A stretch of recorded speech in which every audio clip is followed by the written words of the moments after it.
Bu Indah menatap langsung ke mata Iwan. Tatapan seseorang yang tahu ia telah menyeberang batas dan tidak bisa kembali lagi. Iya Wan, jawabnya tanpa keraguan lagi. Asal kamu tutup mulut selamanya. Iwan mendekat satu langkah. Bu Indah tidak mundur. Baik Bu, katanya pelan. Saya terima. Tatapan mereka bertemu. Bu Indah menutup pintu kamar. Di kamar kos itu, mereka begitu liar. Bu Indah menemukan tenaga muda yang begitu kuat. Sedangkan Iwan mendapatkan sesuatu secara gratisan. Libur semester akhirnya datang. Iwan langsung menyiapkan tas besar dan naik bus malam menuju kota asalnya. Begitu sampai di rumah, hidupnya kembali ke rutinitas lama. Menemani ayahnya ke toko bangunan dan sesekali nongkrong di warung kopi bersama teman lama. Beberapa hari kemudian, Iwan pergi keluar untuk membeli makanan favoritnya. Di sebuah depot yang tak jauh dari rumahnya, jalanan cukup ramai. Mobil dan motor lewat bergantian. Pedagang memanggil pelanggan dan lalu lalang orang membuat suasana sibuk seperti biasanya. Saat hendak menyeberang jalan, Iwan melihat dua sosok yang langsung familiar. Ia sampai berhenti mendadak. Bu Indah dan di sebelahnya Pak Budi, tetangga kos Bu Indah yang sering ia lihat sedang merokok di teras setiap sore. Mereka berdua berjalan bergandengan tangan dan cara mereka berjalan cukup aneh. Pak Budi tampak menunduk, sesekali melihat sekitar dengan cepat. Bu Indah memakai masker dan kacamata hitam. Padahal hari tidak terlalu terik. Mereka tidak tampak seperti dua orang yang sekadar kebetulan bertemu. Lalu Iwan mengikuti mereka secara diam-diam dari jarak aman. Tidak terlalu dekat agar tidak ketahuan, tetapi cukup dekat untuk melihat kemana mereka pergi. Langkah mereka cepat, seolah ingin sampai di tujuan tanpa berlama-lama di jalan umum. Setelah melewati deretan toko, keduanya tiba di depan sebuah hotel kecil 3 lantai. Tanpa berbicara banyak, mereka masuk melalui pintu kaca. Bu Indah bahkan sempat menoleh sedikit, seperti memastikan tidak ada yang mengamati. Iwan langsung menahan napas dan bersembunyi di balik papan reklame minimarket. Ia melihat Pak Budi berbicara sebentar dengan resepsionis, lalu menerima sebuah kartu kamar. Setelah itu, mereka naik ke lantai atas melalui tangga dekat lobi. Pintu kaca hotel menutup kembali, menyisakan suara mesin pendingin yang berdengung dari luar. Iwan berdiri di sana beberapa menit. Ia tidak bergerak. Pikirannya penuh tanda tanya, tetapi tubuhnya kaku. Ia tahu apa yang dilihatnya bukan hal biasa. Setelah memastikan tidak ada yang memperhatikan, Iwan akhirnya pergi meninggalkan hotel itu. Ia berjalan pulang sambil sesekali menoleh ke belakang, memastikan bahwa tidak ada yang keluar mengejutkannya. Apapun tujuan Bu Indah dan Pak Budi di hotel itu, Iwan merasa hal itu bukan sesuatu yang bisa ia ceritakan ke siapapun. Setelah liburan selesai, Iwan kembali ke kampus dengan membawa tas besar dan pikiran yang masih merekam jelas kejadian di depan hotel. Waktu itu, saat sampai di depan kos, ia melihat Bu Indah sedang menyiram tanaman di halaman. Rambutnya digerai sederhana, wajahnya masih cantik dan kulitnya lumayan segar, walaupun usianya hampir 40-an. Begitu Bu Indah melihat Iwan membuka gerbang, ia langsung tersenyum. Wah, Iwan sudah kembali. Sapanya ramah. Iwan membalas dengan senyum lebar, lebih lebar dari biasanya. Iya Bu, ucap Iwan dengan tatapan penuh misteri. Cara Iwan melihatnya berbeda, dan Bu Indah langsung menangkap perubahan itu. Tatapan Iwan tidak canggung, justru terlihat santai, bahkan sedikit nakal. Saat melewati Bu Indah, Iwan sengaja memperlambat langkah. Bunga-bunganya tambah bagus Bu, mungkin karena yang nyiram cantik. Komentarnya ringan, tapi jelas bernada menggoda. Bu Indah terdiam 1 detik sebelum menjawab. Iwan ini baru datang sudah mulai ngerayu, namun suaranya berubah sedikit kaku. Ia tidak menyangka Iwan akan bicara seperti itu. Iwan hanya tertawa kecil sambil memindahkan tas ke bahu lainnya. Saya cuma bilang apa yang saya lihat Bu. Ia berjalan masuk, tetapi sebelum benar-benar menghilang di balik pintu, ia berhenti sebentar dan menoleh lagi. Oh iya Bu, rambutnya cocok Kalau digerai seperti itu, kelihatan beda. Bu Indah refleks merapikan rambutnya. Kamu ada saja. Tapi wajahnya tampak sedikit merah. Iwan melanjutkan langkah menuju kamarnya sambil tersenyum puas. Tidak ada rasa canggung, tidak ada rasa takut. Justru ada kesenangan tersendiri melihat Bu Indah bereaksi. Keesokan harinya, momen serupa terulang. Saat Bu Indah sedang menyapu halaman, Iwan keluar kamar dengan kaos yang sedikit ketat. Ia sengaja berdiri di teras depan sambil meregangkan tubuh. "Selamat pagi, Bu," katanya sambil tersenyum. "Pagi," jawab Bu Indah cepat, mencoba tidak terlalu memperhatikannya. Iwan lalu mendekat untuk membuang sampah ke tempat sampah dekat Ibu Indah. "Bu, nanti sore saya pulang agak malam. Kalau pintunya dikunci, saya ketuk saja ya." "Yang bukain Bu Indah kan?" tanyanya sambil memiringkan kepala sedikit. "Iya, kalau saya belum tidur, pasti saya yang bukain," jawab Bu Indah. Iwan mengangguk. "Kalau Bu Indah yang bukain, saya nggak masalah nunggu lama juga." Bu Indah memutar badan, berpura-pura fokus pada sapu. "Terserah kamu sajalah," jawab Bu Indah. Meskipun begitu, Iwan bisa melihat dari ujung mata bahwa Bu Indah berusaha menahan reaksi. Hari pertama, Iwan kembali ke kos. Berakhir dengan suasana yang lebih tegang dari biasanya. Bukan karena pertengkaran, tapi karena cara Iwan bersikap yang jelas-jelas berbeda. Dan Bu Indah, meski tidak mengakuinya, terlihat tidak bisa mengabaikan perubahan itu. Hari ketiga setelah kembali ke kos, suasana mulai terasa berbeda. Penghuni lain belum banyak yang kembali. Jadi, halaman dan lorong kos jauh lebih sepi dari biasanya. Keheningan itu membuat setiap suara terdengar jelas. Bahkan langkah kaki sekalipun. Pagi itu, Iwan keluar kamar lebih awal. Rambutnya masih agak acak dan ia memakai jaket tipis karena udara pagi cukup dingin. Saat membuka pintu kamar, ia melihat Bu Indah sedang berdiri di dekat meja tamu kecil sambil memeriksa buku catatan pembayaran kos. "Pagi, Bu," sapa Iwan sambil berjalan mendekat. Bu Indah mengangguk. "Pagi? Mau berangkat kuliah pagi-pagi amat?" "Enggak, Bu. Mau cari sarapan. Tapi kalau Bu Indah mau masak, saya rela nunggu," jawabnya dengan nada ringan namun menggoda. Bu Indah berhenti menulis. Iwan, nada suaranya seperti ingin menegur, tapi tidak sepenuhnya marah. Iwan tersenyum tipis. "Iya, Bu." Bu Indah hanya menghela napas, lalu kembali menulis. Namun, dari cara tangannya bergerak, Iwan tahu konsentrasinya sedikit buyar. Iwan menyandarkan punggung ke dinding. "Saya masih ingat. Ternyata saya belum lupa wajah Bu Indah waktu di kota saya." Iwan membuka percakapan. Gerakan tangan Bu Indah berhenti, pelan, dan ia menutup buku catatan. "Kamu lihat apa?" tanyanya tanpa menatap langsung. Tapi nada suaranya berubah lebih pelan. Iwan mendekat 2 langkah. "Lihat Bu Indah jalan sama Pak Budi, terus masuk hotel." Ruangan kecil itu langsung terasa lebih sempit. Bu Indah menelan ludah. "Kamu jangan sembarangan ngomong ya, bisa salah paham." Iwan mengangguk, masih ramah. "Saya nggak bilang apa-apa, saya cuma cerita apa yang saya lihat." "Iya, tapi..." Bu Indah berhenti. Pipinya tampak sedikit tegang. "Kamu kan mahasiswa, jangan ikut campur urusan orang dewasa." Iwan mengangkat alis. "Saya ikut campur? Saya cuman penasaran." Bu Indah terlihat berbeda waktu itu. Bu Indah menatap Iwan cepat sekilas, lalu mengalihkan pandangan lagi. "Kamu ini kenapa sih? Sejak balik ke sini, tingkahmu aneh." Iwan menunduk sedikit, mendekatkan wajahnya tanpa menyentuh apapun. "Saya cuma lihat sisi lain Bu Indah waktu itu."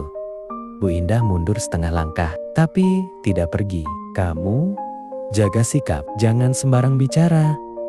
Iwan mengangguk pelan, tapi tatapannya tidak beranjak. "Baik, Bu, tapi kita berdua tahu bahwa saya nggak bohong." Suasana hening beberapa detik. Bu Indah akhirnya mengambil buku catatan dan berusaha terlihat sibuk. "Kamu sarapan dulu sana, daripada ngomong aneh-aneh."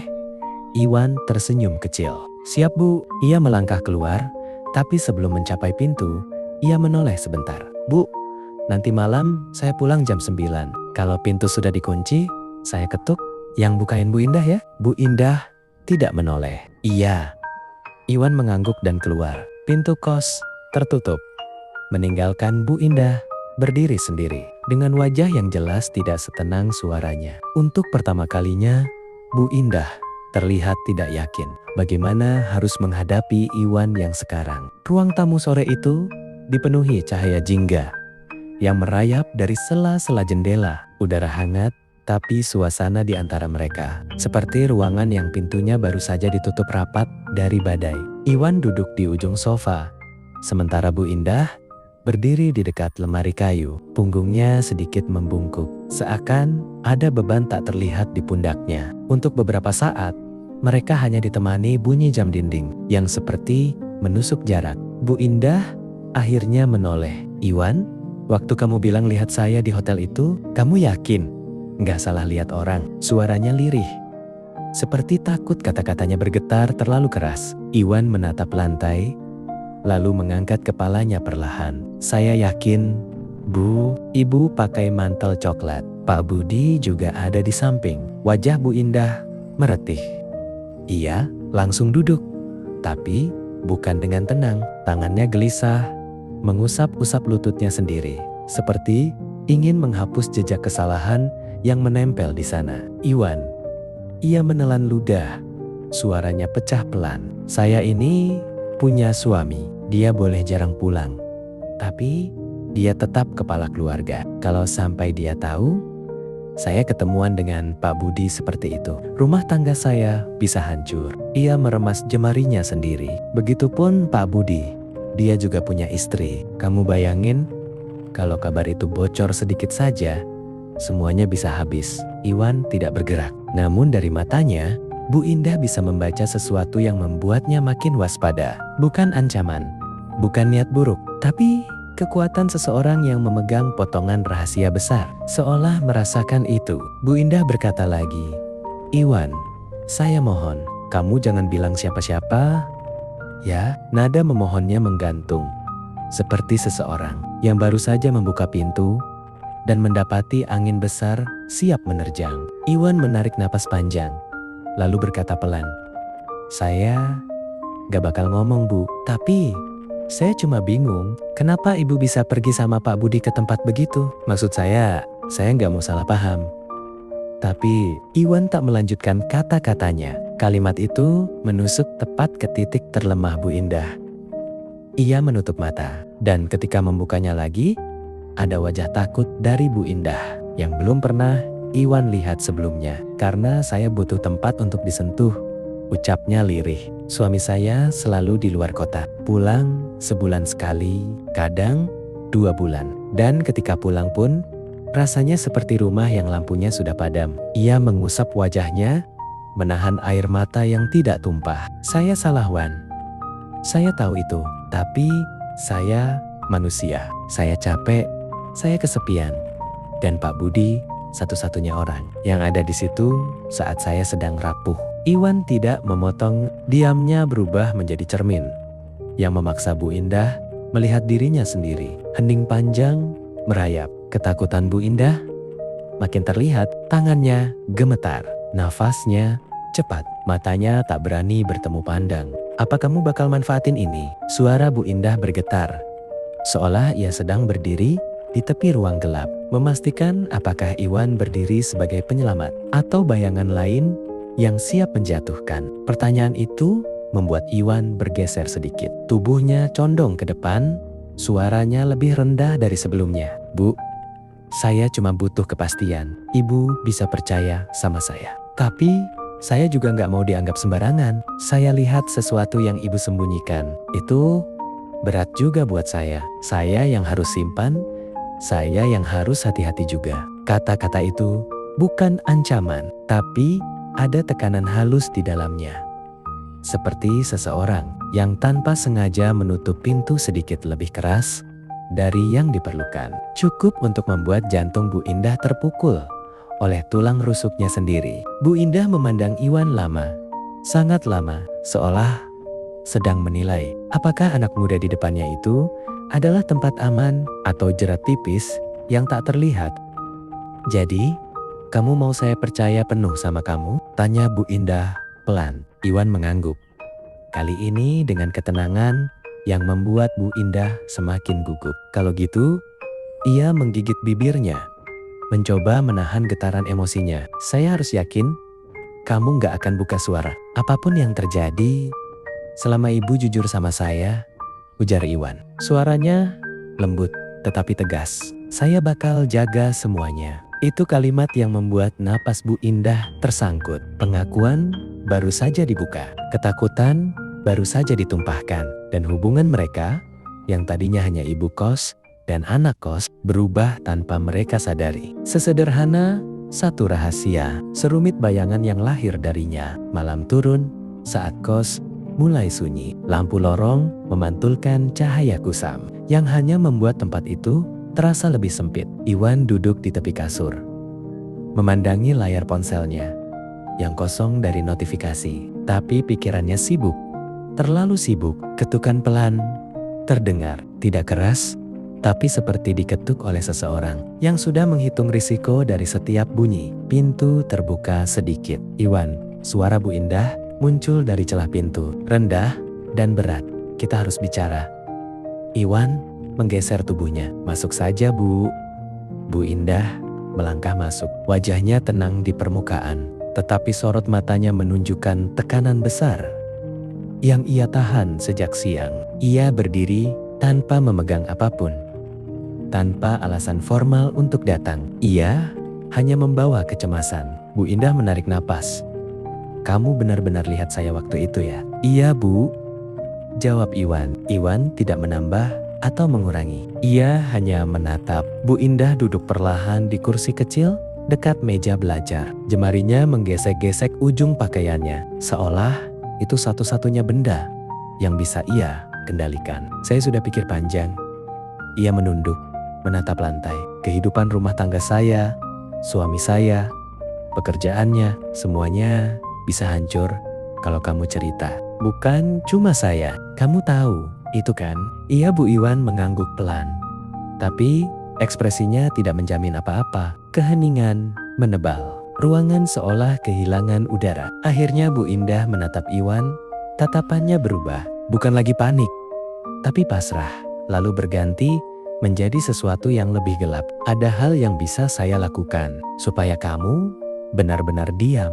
Nada suaranya turun satu tingkat, dan kini tidak samar lagi. Godaan itu muncul jelas dalam setiap kata yang ia pilih dengan hati-hati. Saya tahu, kamu laki-laki yang punya kebutuhan sendiri, ujarnya pelan, nyaris bisikan. Dan saya juga tahu, ada hal yang bisa saya berikan supaya kamu merasa cukup untuk tidak membuka mulut. Iwan menegakkan punggungnya. Ibu, serius? Bu Indah tidak menjawab langsung. Ia berdiri, perlahan, mendekat, hanya jarak yang kini terlalu dekat untuk dianggap normal. Saya bisa memberi kamu kenikmatan yang tidak akan kamu dapat dari teman perempuan seusiamu, katanya jujur, hampir gemetar. Asal kamu janji rahasia saya aman. Kata kenikmatan itu menggantung di udara seperti benang yang menunggu ditarik. Iwan menelan ludah, tekanan berubah menjadi peluang, dan peluang berubah menjadi sesuatu yang tidak seharusnya ia ambil, tetapi sulit ia lepaskan. Kalau saya setuju, Iwan bertanya pelan, ibu bakal kasih itunya ibu ke saya? Bu Indah menatap langsung ke mata Iwan. Tatapan seseorang yang tahu ia telah menyeberang batas dan tidak bisa kembali. Iya, Wan, jawabnya tanpa keraguan lagi. Asal kamu tutup mulut selamanya. Iwan mendekat satu langkah. Bu Indah tidak mundur. Baik, Bu, katanya pelan. Saya terima. Tatapan mereka bertemu. Bu Indah menutup pintu kamar. Di kamar kos itu, mereka begitu liar. Bu Indah menemukan tenaga muda yang begitu kuat, sedangkan Iwan mendapatkan sesuatu secara gratisan. Hanya dua orang yang menyadari bahwa mereka sedang masuk ke wilayah gelap yang tidak punya jalan keluar yang aman. Kamar tenggelam dalam senyap, dan malam itu kejadian berlangsung tanpa satupun kata yang pantas diucapkan ulang. Yang tersisa hanyalah kesepakatan yang saling mengunci dan bayangan panjang yang akan mengikuti mereka berdua untuk waktu yang sangat lama.